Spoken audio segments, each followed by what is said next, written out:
சோதரம் கர்த்தர் உங்களை ஒவ்வொருவரையும் ஆசீர்வதிப்பாராக. நாட்களில் கூட தேவனுடைய வசனத்தை கேட்க, தேவனுடைய வார்த்தையை நம்ம கேட்பதற்காக காத்திருப்போம். கர்த்தர் பெரிய காரியங்களை செய்வார். அல்லேலூயா. இந்த உலகத்தில் வாழும் பொழுது நமக்கு முக்கியம் தென்படுகிற ஒரு சில விஷயங்கள், அதுல எது முக்கியமான விஷயமா நீங்க பாக்குறீங்க? எது முக்கியமான விஷயம் சொல்லுங்க பார்க்கலாம். இந்த உலகத்துல நம்ம வாழும் பொழுது முக்கியமான விஷயங்கள் என்னென்ன கவனிங்க, சொல்லுங்க. முக்கியமான விஷயம் என்ன? நீங்க முக்கியமா பாக்குற விஷயங்கள் என்ன? அந்த முக்கியமான விஷயத்துல உன பத்தி தான் பேச போறோம். அது கட்டாயம் முக்கியம் தான். சொல்லுங்க பார்க்கலாம், என்ன முக்கியம் இந்த பூமியில வாழும் பொழுது? ஏசப்பாக்கு முக்கியத்துவம் கொடுக்கணும். வேற இங்க பூமியில வாழும்போது வேற என்ன முக்கியங்க? வியாதி வராம இருக்கணும், அது முக்கியம். வேற அப்புறம் வேறங்க நிம்மதியான வாழ்க்கை, வேற பணம் வேணும், வேற வேற ஒன்னொன்னு சொல்லுவாங்க. ரொம்ப முக்கியமானது போயிட்டா திரும்ப கிடைக்காதுப்பாங்க. என்னது இது?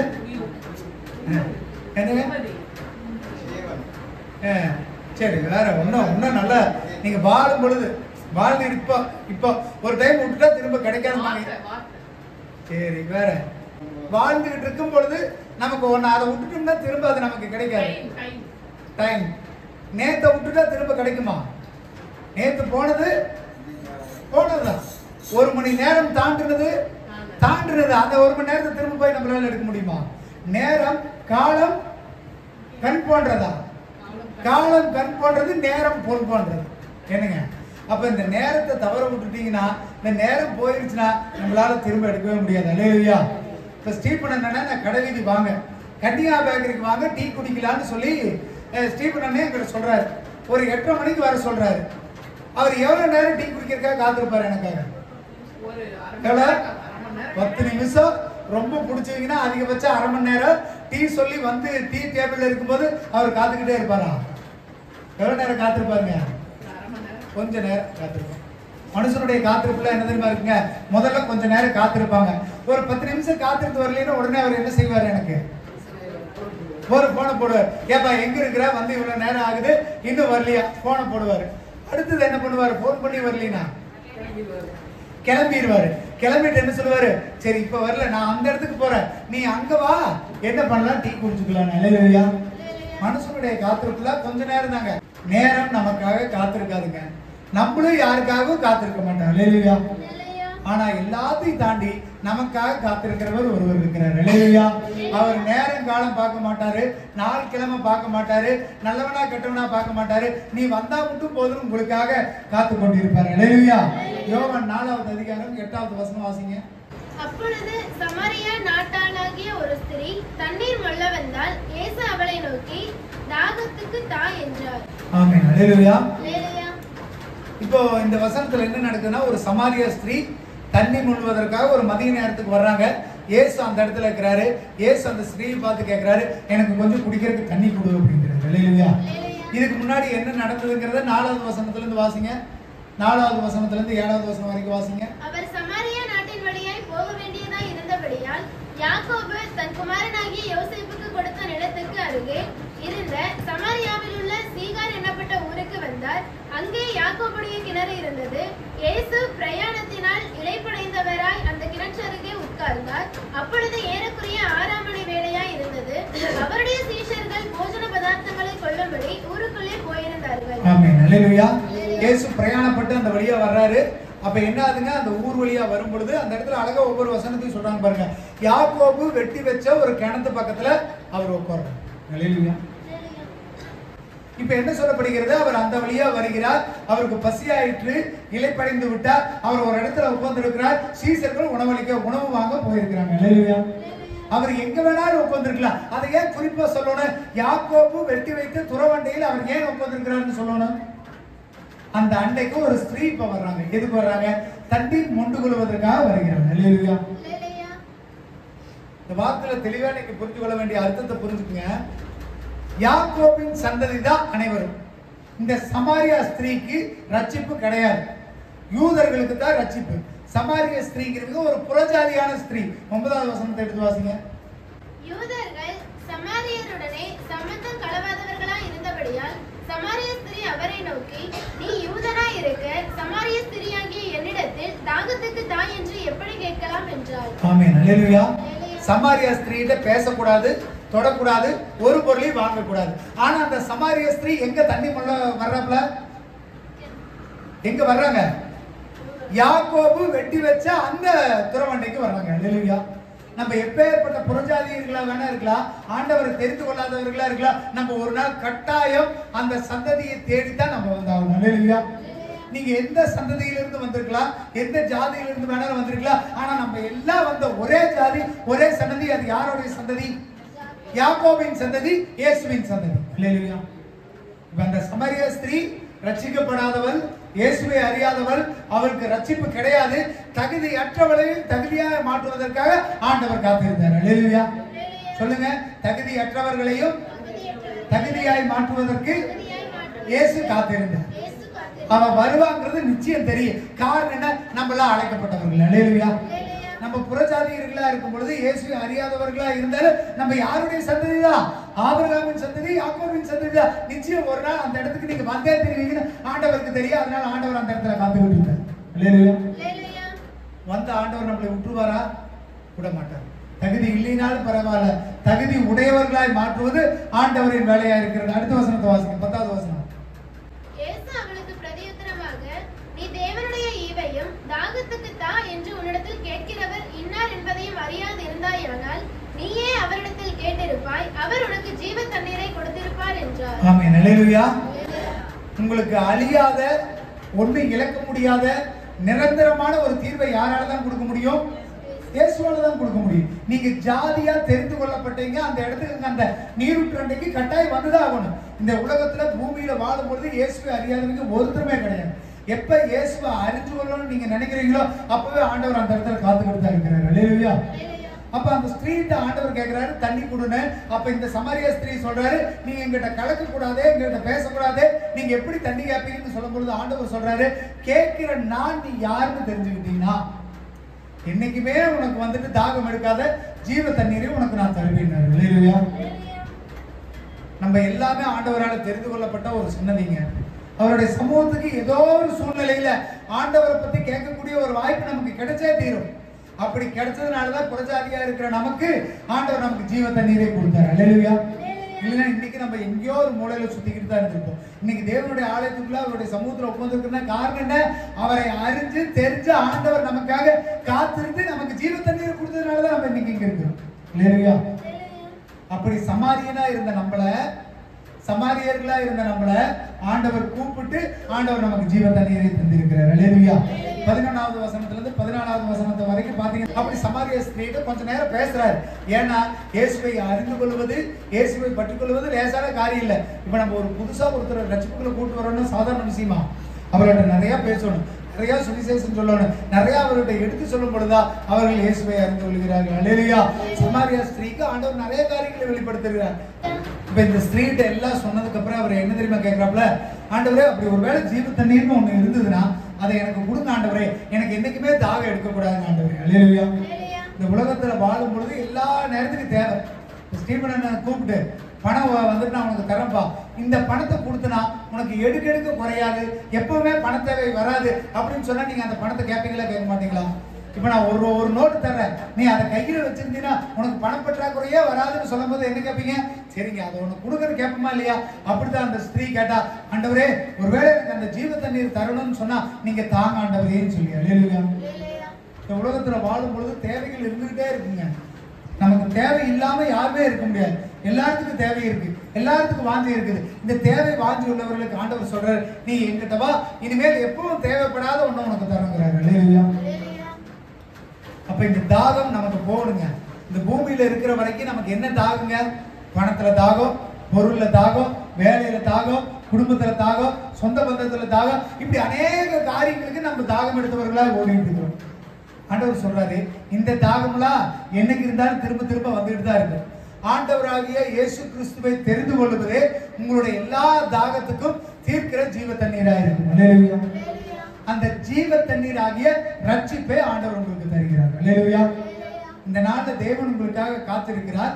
அந்த காத்திருப்பதுல முதலாவது ரட்சிப்பை தருவதற்கான காத்திருக்கிறார். அல்லேலூயா. இயேசு எதற்காக காத்திருக்காருங்க? உங்களுக்கு ரட்சிப்பை தருவதற்காக காத்திருக்கிறார். ஜீவ தண்ணீராகிய ரட்சிப்பை தருவதற்கு உங்களுடன் காத்திருக்கிறார். அல்லேலூயா. அப்ப இந்த தாகம் எல்லாம் நமக்கு மாறணும்னா, இந்த உலகத்தின் தாகம் எல்லாம் நமக்கு மாறணும்னா நம்ம ஒருத்தரை கண்டுபிடிக்கணும். அவர்தான் ஆண்டவராகிய இயேசு கிறிஸ்து. அல்லேலூயா. அவருக்கா நம்ம ஓடி போக தேவையில்லை. நம்ம போற இடத்துல அவர் தகுதியா தயாராகி உட்கார்ந்திருக்கிறார். அல்லேலூயா.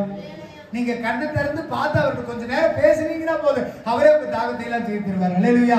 ஆண்டவர்கிட்ட நீங்க பேசணும். அந்த சமாரிய ஸ்திரீ ஒருவேளை ஆண்டவர்கிட்ட பேசாம வந்த வழியா தண்ணி கொண்டுகிட்டு திரும்ப போயிருந்தா அந்த ரட்சிப்பு கிடைச்சிருக்குமா? நம்ம நிறைய நேரங்களில் காதை பொத்திக்கிறோம், கண்ணை பொத்திக்கிறோம், அப்படியே ஆண்டவர் பார்க்காம ஓடிடுறோம். ஆண்டவர் கேட்கறது ஒன்னே ஒண்ணு, அவர்கிட்ட வாயை திறந்து பேசுங்க. அவர்கிட்ட பேசுனீங்கனாலே உங்க தாகத்தை அத்தனையும் அவர் என்ன பண்ணிடுவாங்க? தீர்த்துருவார். அல்லேலூயா. அப்போ நமக்கு இருக்கிற தாகம்லாம் என்ன தெரியுங்களா? நிறைய நேரங்களில் சமாதானம் இல்லாம போயிடுது, சந்தோஷம் இல்லாம போயிடுது, தேவைகள் நிறைய இருக்குது, இதை நோக்கியே ஓடிட்டு இருக்கிறோம். என்னைக்குமே தாகம் வராத ஒரு தண்ணீரை கொடுப்பார். அந்த தண்ணீர் இது எல்லாம் உங்களுக்கு தரும். அல்லேலூயா. அந்த ஜீவ தண்ணீராக வார்த்தை ஆண்டவர்கிட்ட இருந்து நீங்க வாங்குங்க. இயேசு விட்டு அந்த சமாரிய ஸ்திரீ பேசின உடனே ஒரு சந்தோஷம், ஒரு திருப்தி. உடனே என்ன பண்றான்னு பாருங்க. 15வது வசனத்திலிருந்து வாசிங்க. 19வது வசனம் வரைக்கும் ஆண்டவர் சொல்றாரு, எனக்கு தண்ணி கொடுங்க அப்படின்னு. ஆண்டவர் அப்படியே விடல. ஆண்டவர்கிட்ட நடந்த விஷயங்கள சொல்றாரு, நீ உன் புருஷனை கூட்டுவான்னு. அப்பதான் அந்த நிறைய காரியங்களை ஆண்டவர் விளக்குறார். இப்படி இல்ல நடந்தது உன் வாழ்க்கையில அப்படின்னு சொல்லி. உடனே அந்த ஸ்திரீக்கு ஒரு சந்தோஷம். 23வது வசனம் 24வது வசனம் வாசிங்க. உண்மையாய் தொழுது கொள்கிறவர்கள் பிதாவை ஆவியோடும் உண்மையோடும் தொழுது கொள்ளும் காலம் வரும், அது இப்பொழுதே வந்திருக்கிறது. தம்மை தொழுது கொள்கிறவர்கள் இப்படிப்பட்டவர்களாய் இருக்கும்படி பிதாவானவர் விரும்புகிறார். தேவன் ஆவியாய் இருக்கிறார். அவரை தொழுது கொள்ளுகிறவர்கள் ஆவியோடும் உண்மையோடும் அவரை தொழுது கொள்ள வேண்டும் என்றார். ஆமென். அல்லேலூயா. ஆண்டவர் முதலாவது சமாரிய ஸ்திரீக்காக காத்திருக்கிறாரு. ரெண்டாவது பக்கத்துல வந்தோடனே நான் அவனுக்கு ஜீவ தண்ணீரை கொடுக்குங்கிறாரு. மூணாவது அவ வாழ்க்கையில நடந்த விஷயத்தை கற்றுக் கொடுக்கிறாரு. நாலாவது எதிர்காலத்துல நடக்கக்கூடியதை ஒண்ணு சொல்றாரு. இனிமேல் பிதாவை நீ எங்க வேணாலும் பாத்துக்கலாம்னு சொல்றாரு, எங்க வேணாலும் தொழுது கொள்ளலாம்னு சொல்றாரு. அஞ்சாவது எப்படி வழிபடணும்னு சொல்லி கொடுக்கிறாரு. ஆவியோடும் உண்மையோடும் முழு உள்ளத்தோடும் முழு ஆத்மாவோடும் நீ தொழுது கொள்ளுன்னு சொல்றாரு. கீழ் வசனத்தை வாசிங்க. 25 26 வாசிங்க. அந்த ஸ்திரீ அவரை நோக்கி, கிறிஸ்து என்னப்படுகிற மேசியா வருகிறார் என்று அறிவேன். அவர் வரும்போது எல்லாவற்றையும் நமக்கு அறிவிப்பார் என்றால், அதற்கு இயேசு, உன்னுடனே பேசுகிற நானே அவர் என்றார். ஆமென். அல்லேலூயா. அல்லேலூயா. கடைசியா இது நடந்ததுக்கு அப்புறம் எல்லாத்துக்கு அப்புறம் ஒரு சந்தேகத்துல கேட்கிறாப்ல, கிறிஸ்துன்னு ஒருத்தர் மேசியான்னு ஒருத்தர் வருவாரு, அவர் தான் இதெல்லாம் சொல்லி கொடுப்பாரு. என்ன சொல்லி கொடுப்பாரு? நீ யாருக்கிறத சொல்லி கொடுப்பார், எப்படி தேவனை தொழுது கொள்ளணும்னு சொல்லி கொடுப்பார். இதை எல்லாம் சொல்லி கொடுக்கிற கர்த்தர் ஒருத்தர் தான் சொல்லி கொடுப்பாரு, அவர் தான் நீங்களா அப்படின்னு அவர் கேட்கணும்னு அவர் சொல்றாரு, நான் தான் அந்த மேசியாங்கிறார். அல்லேலூயா. கடைசியாக இயேசு உங்களுக்கு தென்படுவார், உங்களுக்கு அவர் வெளிப்படுவார். அல்லேலூயா. அவர் கட்டாயம் உங்களுக்கு சொல்லிக் கொடுப்பாருங்க. என்னென்ன காரியங்கள் செய்யணும்னு சொல்லிக் கொடுப்பாரு. கிறிஸ்துவை அறிகிறது சும்மா மதம் கிடையாது, கிறிஸ்துவை அறிகிறது சும்மா வாழ்க்கை கிடையாது. அவர் அந்த இடத்துல சொல்லிக் கொடுத்து கற்றுக் கொடுத்து இப்படிதான் வாழணுங்கிற வழிமுறையை ஆண்டவர் நெறிமுறைப்படுத்துகிறார். அல்லேலூயா.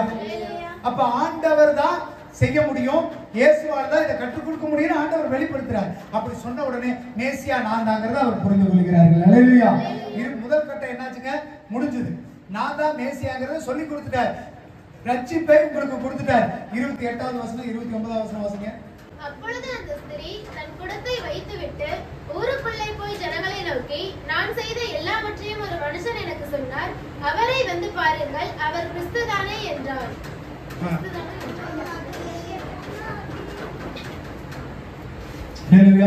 அந்த ஸ்திரீ எதுக்கு வந்தாப்ல? குடத்தை எடுத்துட்டு தண்ணிக்கு வந்தாப்ல. இப்ப திருப்பி போகும்போது எப்படி போறாப்ல? உலகத்தோடவே போகிறதுல ஒரு பிரயோஜனமா இல்ல. ஏன்னா அந்த மகள் தண்ணி எடுக்க வந்தா, அந்த தண்ணி காட்டில விளையாடப்பட்ட ஒரு ஜீவ தண்ணீரை தெரிந்து கொண்டா, உலக நிரந்தரம் கிடையாது, உலக உண்மை கிடையாது, அது தேவையில்லை, அதை விட நான் ஒண்ணு பெருசோட பாத்துக்கிட்டேன், அதுதான் நித்திய ஜீவன் தெரிஞ்சு கொண்டா. இன்னும் நீங்க குடத்தை தூக்கிட்டு தான் ஆண்டவரை பார்க்க சர்ச்சுக்குள்ள வந்துட்டு இருக்கிறீங்களா? குடத்தை தூக்கிட்டு தான் இன்னும் ஓடிக்கிட்டே இருக்கிறீங்களா? வெயிட்டு தூக்கிக்கிட்டே இருக்காதீங்க. ஆண்டவர் அதை எதிர்பார்க்கல, அதை காட்டில ஒரு விளையாடப்பட்ட ஜீவ தண்ணீர் ஆண்டவர் கொடுத்திருக்கிறார்.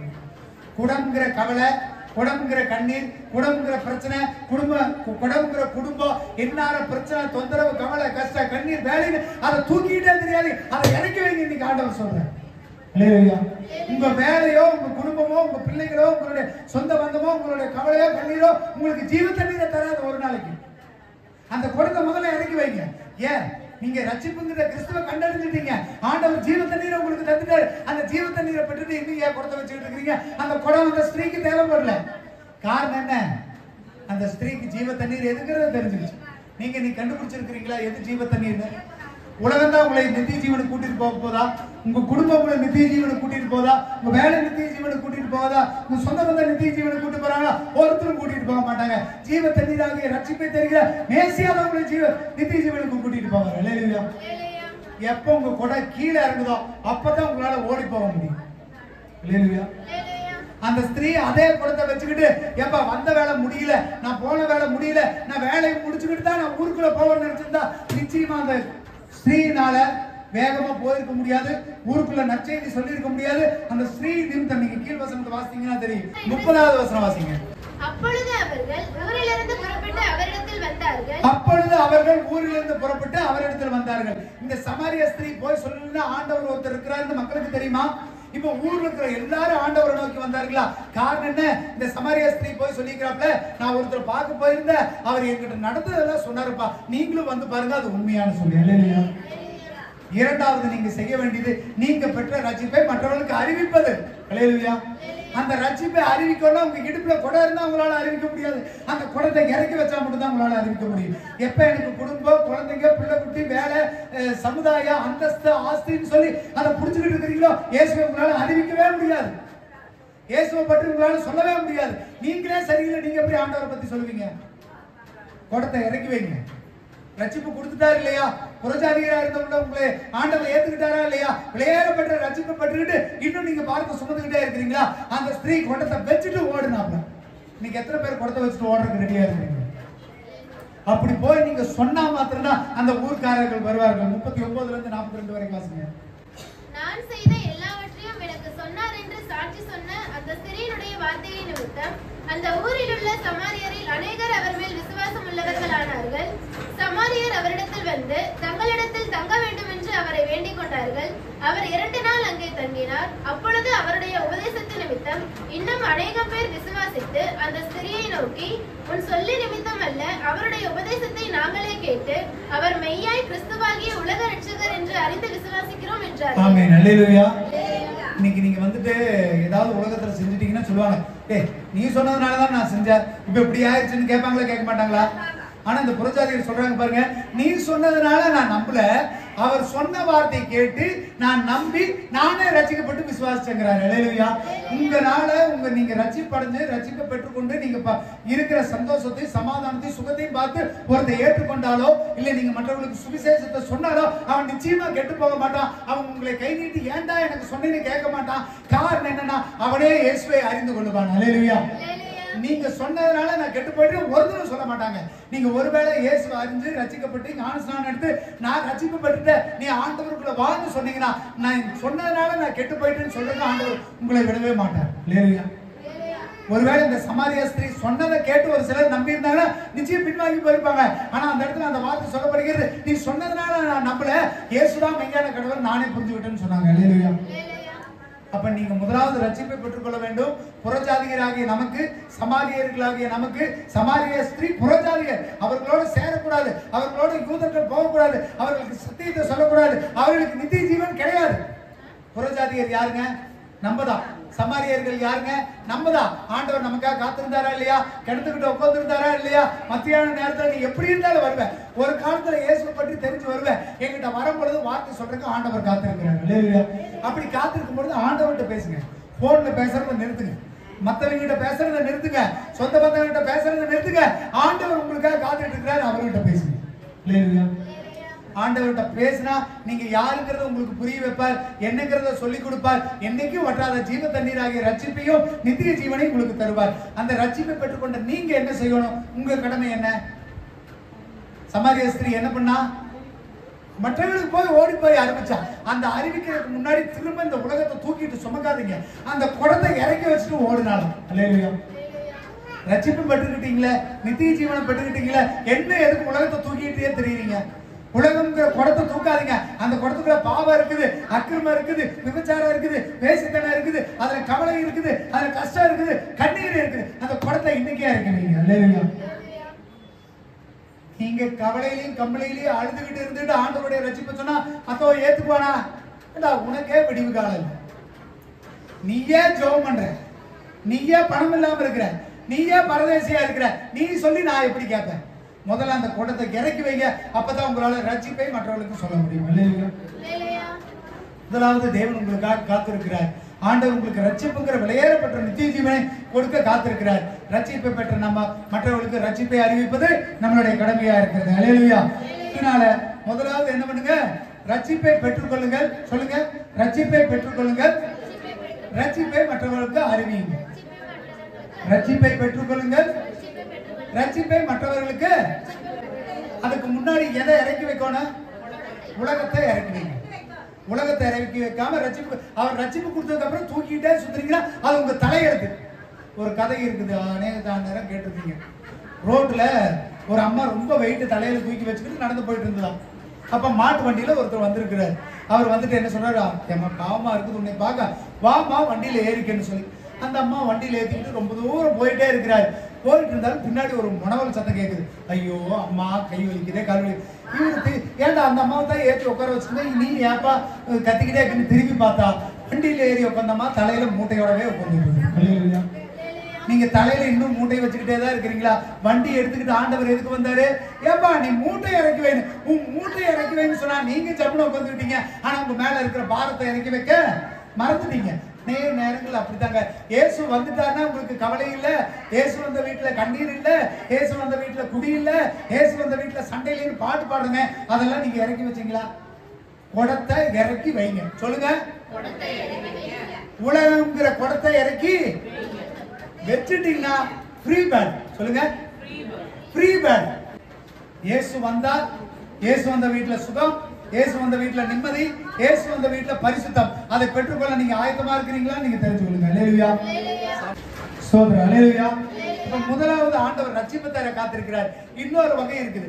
ஆண்டவர் காத்திருக்கிறவர் நம்ம காக்க வச்சுக்கிட்டே இருக்கிறோம். எடுத்து வாசிங்க, யோவான் 21வது அதிகாரம் 4வது வசனம். விடியற் காலம் ஆனபோது இயேசு கரையிலே நின்றார். அவரை இயேசு என்று சீஷர்கள் அறியாதிருந்தார்கள். ஆமென், அல்லேலூயா. விடியற் காலம் ஆனபோது இயேசு எங்க இருந்தாரா? கரையிலே காத்துக்கிட்டு இருந்தாரு. என்னங்க வேலை, அவர் விடுறீங்களா நீங்க? வெடி 3வது வசனத்தை எடுத்து வாசிங்க. சீமோன் பேதுரு மற்றவர்களை நோக்கி மீன் பிடிக்க போகிறேன் என்றான். அதற்கு அவர்கள் நாங்களும் உம்முடனே கூட வருகிறோம் என்றார்கள். அவர்கள் புறப்பட்டு போய் உடனே படவில் ஏறினார்கள். அந்த ராத்திரியிலே அவர்கள் ஒன்றும் பிடிக்கவில்லை. ஆமென், அல்லேலூயா. இப்ப என்ன ஆகுதுங்க? சீமோன் பேதுரு இயேசுவால அவர் கூடவே சஞ்சரிச்சவன், அவர் கூடவே இருந்தவன், அவருடைய சீசன். இப்ப ஆண்டவர் மரிச்சாரு, சிலுவையில் அடிக்கப்பட்டாங்கன்னு பேதுரு எங்க போயிட்டாரு? திரும்ப மீன் பிடிக்க போயிட்டாரு. அப்போ அவர் மட்டும் போகல, கூட இருந்த சீசர்களையும் கூட்டிட்டு போயிட்டாரு. இப்ப என்ன நடக்குதுங்க? ராமுழுவதும் பிரயாசப்பட்டவர்களுக்கு என்ன கிடைக்கல? அடுத்த நாள் காலையில 4வது வசனத்தை திரும்ப வாசிங்க. விடியற் காலம் ஆனபோது இயேசு கரையிலே நின்றார். அவரை இயேசு என்று சீஷர்கள் அறியாதிருந்தார்கள். அல்லேலூயா. எப்ப ஆண்டவர் கரையில நின்னாராமா? இவங்க எப்ப வந்துட்டு மீன் பிடிக்க போனாங்களா? ஏங்க ஆண்டவரை காக்க வைக்கிறீங்க? ராத்திரி ஃபுல்லா ஆண்டவர் நின்றுட்டு இருந்திருக்கிறார். எப்படா படகு வரும், எப்படா வரும்னு ஆண்டவர் காத்துட்டு இருக்கிறார். இரண்டாவது, நீங்க மனம் திரும்புவதற்காக ஆண்டவர் காத்து கொண்டிருக்கிறார். அல்லேலூயா. முதலாவது ரட்சிப்பை தருவதற்காக காத்து கொண்டிருக்கிறார். ரட்சிக்கப்பட்ட நம்ம அநேக நேரங்களில் பின்வாங்கி போயிடும். சூழ்நிலை பார்த்து, பிரச்சனை பார்த்து, போராட்டத்தை பார்த்து சபைக்கு வர்றதில்ல, ஆண்டவரை தெரிந்து கொள்றதில்ல. அப்படி சீமோன் பேதுரு மேல பின்வாங்கி போனவங்கள ராத்திரி முழுவதும் காத்திருந்து ஆண்டவர் விடிய காலத்தில் காத்திருந்தார். அல்லேலூயா. உங்களுக்காக திரும்ப காத்துக்கிட்டு இருக்கிறாருங்க. ஸ்டீபன், இன்னைக்கு போயிட்டியா வேலைக்கு? பரவாயில்ல, நீ சாயந்தரம் ஜெபம்னு ஒண்ணு வச்சிருக்கிற இல்லையா? சாயந்தரமாவது வரையான ஆண்டவர் காத்துக்கிட்டு இருப்பாரு. நீங்க வர்ற வரைக்கும் ஆண்டவர் என்ன பண்ணிட்டு இருப்பாரு? காலையில 8 மணி ஆராதனைன்னு சொல்லி நீ அந்த ஆராதனைக்கு வரலீங்கன்னா திரும்ப 6:45 ஆராதனை வரைக்கும் ஆண்டவர் என்ன பண்ணிட்டு இருப்பாரு? அவர் போய் ரெஸ்ட் எடுப்பாரா? அவர் போய் தூங்குவாரா? நீ வேலைக்கு போயிட்டு அவர் வேலைக்கு போயிடுவாரா? அவங்க ராத்திரி ஃபுல்லா மீன் பிடிச்சாங்களாமா? ஆண்டவர் விடிய காலையில காத்திருந்தாரு. அல்லேலூயா. ராம் முழுவதும் உங்களுக்காக காத்திருக்கிறார். ஏன்? நீங்க திரும்ப எப்படியா மனம் திரும்பி வர வேண்டும் என்று. அல்லேலூயா. 5வது வசனம், 5வது வசனத்துல இருந்து 7வது வசனம் வரைக்கும் வாசிங்க. இயேசு அவர்களை நோக்கி, பிள்ளைகளே, புசிக்கிறதற்கு ஏதாகிலும் உங்களிடத்தில் உண்டா என்றார். அதற்கு அவர்கள் ஒன்றுமில்லை என்றார்கள். அப்பொழுது அவர், நீங்கள் படகுக்கு வலதுபுறமாக வலையை போடுங்கள், அப்பொழுது உங்களுக்கு அகப்படும் என்றார். அப்படியே அவர்கள் போட்டு திரளான மீன்கள் அகப்பட்டதினால் அதை இழுக்க மாட்டாதிருந்தார்கள். ஆதலால் இயேசுவுக்கு அன்பாயிருந்த பார்த்து அவர் கர்த்தர் என்றார். ஆமென். ஹல்லேலூயா. ஹல்லேலூயா. ஒருவேளை நீங்க உலகத்துக்கு போயிட்டீங்கன்னு வச்சுக்கல, திரும்ப போயிட்டீங்கன்னா ஆண்டவர் கேட்பாரு, ஏதாவது வச்சிருக்கியாப்பா குடு அப்படிம்பாரு. அப்ப குடுக்கறதுக்கு பேதுரு கையில என்ன இல்ல? நீங்க நினைச்சுக்குங்க, எத்தனை வருஷம் ஆனாலும் சரி, எத்தனை நாளா இருந்தாலும் சரி, ஆண்டவரை விட்டு பின்வாங்கி போயிருந்தீங்கன்னா திரும்பி வரும்போது உங்க கையில ஒண்ணு இல்லாம தான் வருவீங்க. எப்ப அவருடைய சமூகத்துல இருக்கிறீங்களோ அப்பதான் உங்களுக்கு பொக்கிஷம். எப்ப அவருடைய சமூகத்துல இருக்கிறீங்களோ அப்பதான் நிம்மதி. எப்ப அவருடைய சமூகத்துல இருக்கிறீங்களோ அப்பதான் சந்தோஷம். பேதுரு போன திரும்ப ஏதாவது கையில இருந்ததா, ஏதாவது குடுன்னு கேட்கும்போது பேதுருட்ட இருந்ததா இல்லையா? அன்னைக்கு ஒண்ணு இல்லை, இன்னைக்கு ஒண்ணு இல்லை. ஆண்டவரை விட்டு விலகி நிக்கிற நாட்கள் நீங்க ஒண்ணு இல்லாம தான் கிடப்பீங்க. நிம்மதி இருக்காது, சந்தோஷம் இருக்காது, பணம் இருக்காது, பொருள் இருக்காது, அனாதையா தான் அடிப்பீங்க. இன்னைக்கு ஆண்டவர் உங்களுக்கு சொல்றாரு, நீங்க எழுதி வச்சுங்க. ஆண்டவர் திருப்பி வரும்போது கேட்கிறாரு, நான் உனக்கு ரட்சிப்பு கொடுத்தேன், நான் ரைட்டு ஃபுல்லா நீ போய் மீனை பிடிச்சியப்பா குடு. உங்களால கொடுக்கறதுக்கு ஏதாவது இருக்குமா? எவ்வளவு சம்பாதிச்சாலும் உங்க கையில நிக்காது. எவ்வளவுதான் ஆஸ்தி அந்தஸ்து சொத்துனாலும் நிம்மதி உங்களுக்கு இருக்காது. என்னதான் உங்க பிள்ளைகளை வளர்க்கிற பிள்ளைகளால நீங்க சந்தோஷத்தை அனுபவிக்க மாட்டீங்க. காரணம் என்ன? நீங்க யாரை விட்டு தூரம் போயிட்டீங்க. திருப்பி வந்து ஆண்டவர் கேட்டாருன்னா, ஏப்பா நான் உன்னை விட்டுட்டு போனேனே, என்ன வச்சிருக்கிறேன்னு கேட்டா பேதுரு சொல்றாரு. பேதுரு என்ன சொல்றாரு? அந்த வசனத்தை வாசிங்க.